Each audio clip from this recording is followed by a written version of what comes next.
بسم اللہ الرحمن الرحیم۔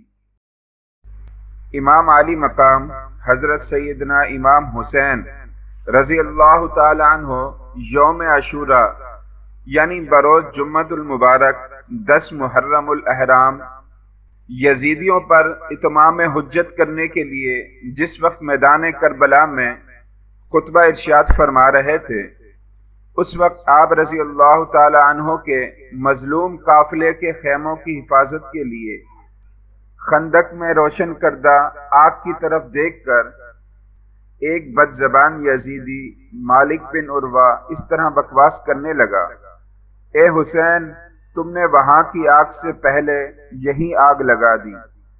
حضرت سیدنا امام علی مقام رضی اللہ تعالی عنہ نے فرمایا: کذبت یا عدو اللہ، یعنی اے دشمن خدا، تو جھوٹا ہے۔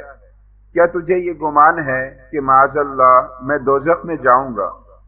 امام علی مقام رضی اللہ تعالی عنہ کے قافلے کے ایک جان نثار جوان حضرت سیدنا مسلم بن اوسجہ رضی اللہ تعالی عنہ نے حضرت امام علی مقام رضی اللہ تعالی عنہ سے اس منہ پھٹ بے لگام کے منہ پر تیر مارنے کی اجازت طلب کی۔ حضرت امام علی مقام رضی اللہ تعالی عنہ نے یہ فرما کر اجازت دینے سے انکار کیا کہ ہماری طرف سے حملے کا آغاز نہیں ہونا چاہیے۔ پھر امام حسین رضی اللہ تعالی عنہ نے دست دعا بلند کر کے عرض کی: اے رب قہار، اس کو عذاب نار سے قبل بھی اس دنیا ناپائیدار میں آگ کے عذاب میں مبتلا فرما۔ فوراً دعا قبول ہوئی اور اس کے گھوڑے کا پاؤں زمین کی ایک سوراخ پر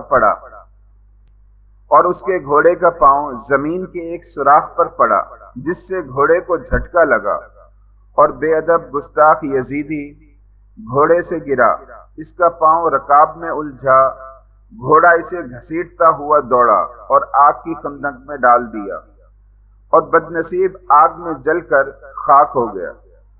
امام علی مقام رضی اللہ تعالی عنہ نے سجدہ شکر ادا کیا، حمد الہی بجا لائے، عرض کی: یا اللہ، تیرا شکر ہے کہ تو نے آل رسول کے گستاخ کو سزا دی۔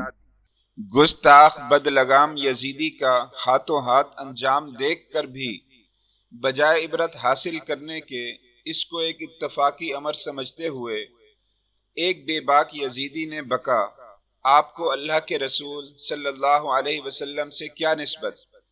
یہ سن کر قلب امام کو سخت ایذا پہنچی اور تڑپ کر دعا مانگی: اے رب جبار، اس بد گفتار کو اپنے عذاب میں گرفتار فرما۔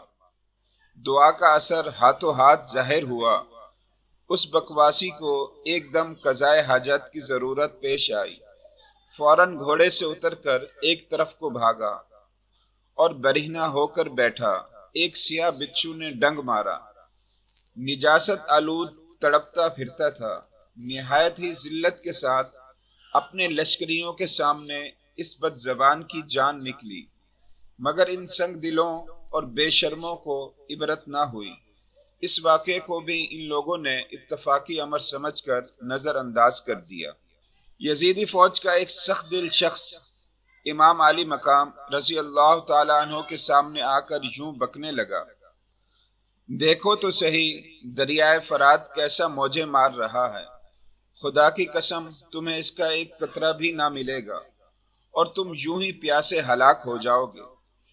امام حسین رضی اللہ تعالی عنہ نے بارگاہ رب العزت میں عرض کی: یا اللہ، اس کو پیاسا مار۔ امام علی مقام رضی اللہ تعالی عنہ کی دعا مانگتے ہی اس بے حیا کا گھوڑا بدک کر دوڑا۔ وہ شخص پکڑنے کے لیے اس کے پیچھے بھاگا۔ پیاس کا غلبہ ہوا۔ اس شدت کی پیاس لگی کہ العطش العطش یعنی ہائے پیاس پکارتا تھا، مگر جب پانی اس کے منہ سے لگاتے تھے تو ایک قطرہ بھی نہ پی سکتا تھا، یہاں تک کہ اس شدت پیاس میں تڑپ تڑپ کر مر گیا۔